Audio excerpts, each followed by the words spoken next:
안녕하세요. 오늘은 특별한 사연을 가져왔습니다. 사람들은 말하죠. 첫사랑은 이루어지지 않는다고. 하지만 오늘의 주인공 영숙 씨에게는 조금 다른 이야기가 있습니다. 30년을 기다린 사랑, 그리고 가장 뜻밖의 방식으로 찾아온 기적에 관한 이야기입니다. 일장 충격적인 재회. 그날도 평범한 오후였습니다. 72세 영숙 씨는 장을 보고 아파트로 돌아오는 길이었죠. 그런데 정문 앞에서 날카로운 목소리가 들려왔습니다. 아니, 경비면 경비답게 일을 해야지. 내 차에 생긴 이 흠집 좀 봐요. 이거 수입차라고요. 당신 월급으로 평생 모아도 수리비 못 낼걸요? 명품 핸드백을 든 부녀 회장이 허리 굽은 경비원에게 손가락질을 하고 있었습니다. 경비원은 고개를 숙인 채 계속 사과만 하고 있었죠. 죄송합니다, 부인. 제가 순찰을 더 꼼꼼히 했어야 했습니다. 영숙 씨는 처음엔 그저 안타까운 마음에 발걸음을 멈췄습니다. 그런데 말입니다. 고개를 숙인 그 경비원의 옆얼굴을 본 순간 심장이 멈추는 줄 알았다고 합니다. 세월의 주름이 깊게 패였지만 그 윤곽, 그 눈빛, 영숙 씨는 절대 잊을 수가 없었습니다. 저기요. 지금 무슨 일이세요? 경비 아저씨가 차를 긁었다는 증거라도 있나요? 영숙 씨가 떨리는 목소리로 끼어들었습니다. 부녀 회장은 비웃으며 말했죠. 어머, 302호 여사님. 왜 이런 분 편을 드세요? 어휴, 비켜요. 부녀 회장이 밀치고 간 자리에 경비 모자가 떨어져 있었습니다. 영숙 씨는 떨리는 손으로 그걸 집어 경비원에게 건넸습니다. 그리고 그가 천천히 고개를 들었을 때 박정훈, 30년 전 아무 말 없이 영숙 씨를 떠나 사라졌던 바로 그 사람이었습니다. 이장 30년 전의 기억. 영숙 씨는 남편을 떠나보낸 지 5년째였습니다. 넓은 아파트에 혼자 남은 그녀의 일과는 창밖을 바라보는 것뿐이었죠. 그녀의 머릿속엔 늘 30년 전 그날의 기억이 맴돌았습니다. 1995년 봄이었습니다. 미대생 정훈과 부잣집 딸 영숙은 미술관 앞에서 처음 만났습니다. 정훈은 가난했지만 눈빛만큼은 누구보다 빛났죠. 정훈 씨가 그린 이 그림, 정말 아름다워요. 당신을 처음 본 순간부터 제 모든 그림의 뮤즈는 당신이었습니다. 두 사람은 사랑에 빠졌습니다. 하지만 행복은 오래가지 못했습니다. 영숙의 아버지가 그 사실을 알게 된 날. 네가 만나는 그 남자 말이야. 당장 끊어. 미대생? 화가? 그런 걸로 뭘 먹고 살겠다는 거야? 아버지, 정훈 씨는 그런 사람이 아니에요. 닥쳐. 너 다시 그놈 만나면 내가 그놈 인생 완전히 망쳐놓을 테니까 각오해. 문 쾅 닫히는 소리. 그리고 다음 날 정훈은 아무 말 없이 사라졌습니다. 편지 한 장, 전화 한 통 없이. 30년 동안 영숙 씨는 그를 원망했습니다.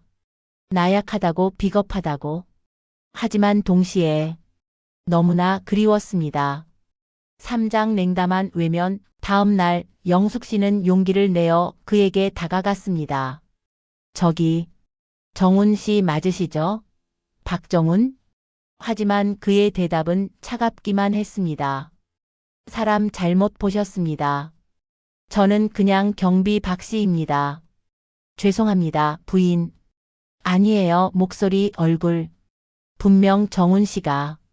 제가 누굴 닮으셨나 보네요. 이만 일하러 가보겠습니다. 멀어지는 발소리. 그는 철저히 영숙 씨를 외면했습니다. 30년 전 당당했던 기계는 온데간데 없고 낡은 경비복을 입은 채 낙엽만 쓸고 있었죠.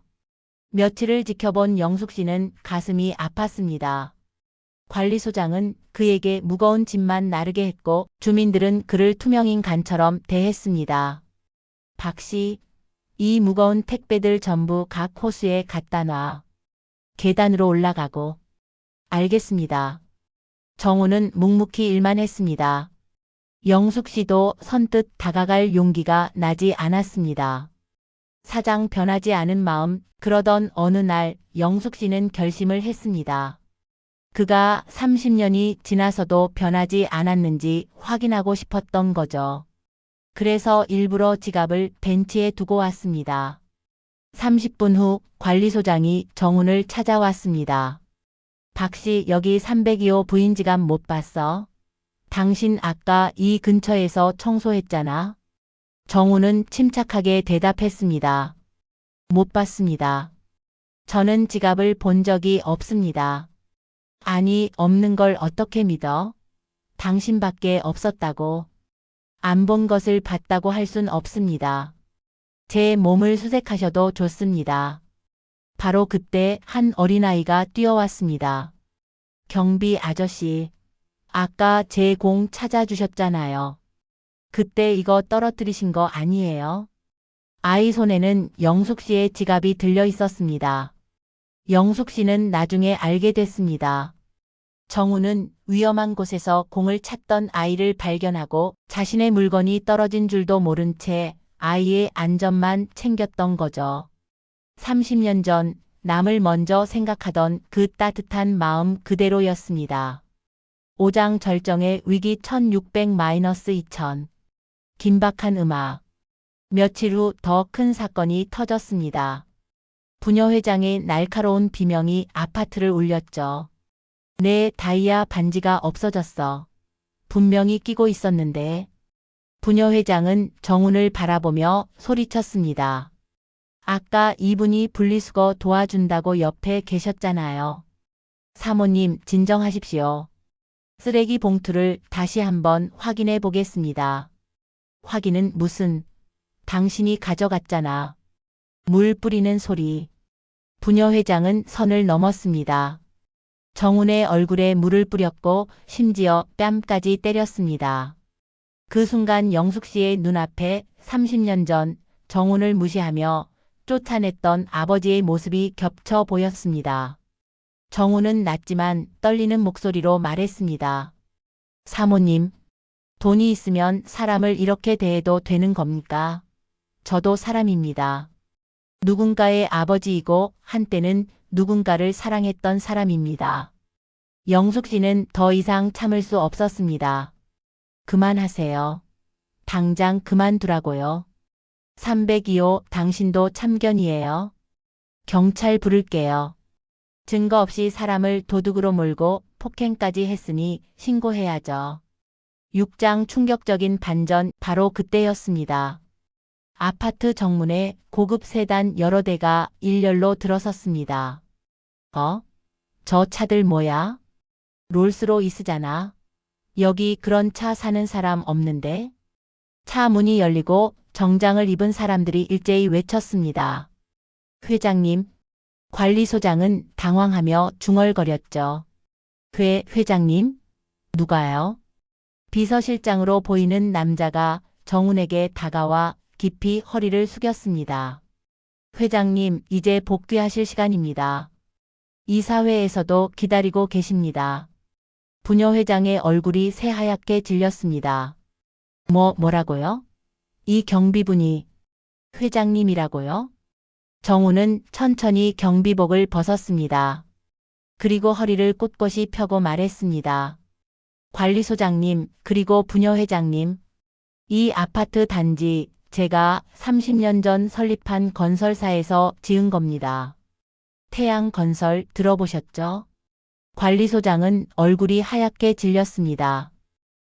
태양건설이요? 그 대기업? 맞습니다. 오늘부로 이 아파트 관리 업체 계약은 해지합니다. 사람의 귀함을 모르는 이들에게 제가 지은 건물을 맡길 순 없습니다. 정훈은 비서에게서 봉투를 받아 부녀 회장에게 건넸습니다. 그리고 부녀 회장님, 찾으시던 다이아 반지 여기 있습니다. 제 비서가 쓰레기 봉투를 전부 확인해서 찾았습니다. 부인께서 직접 버리신 거더군요.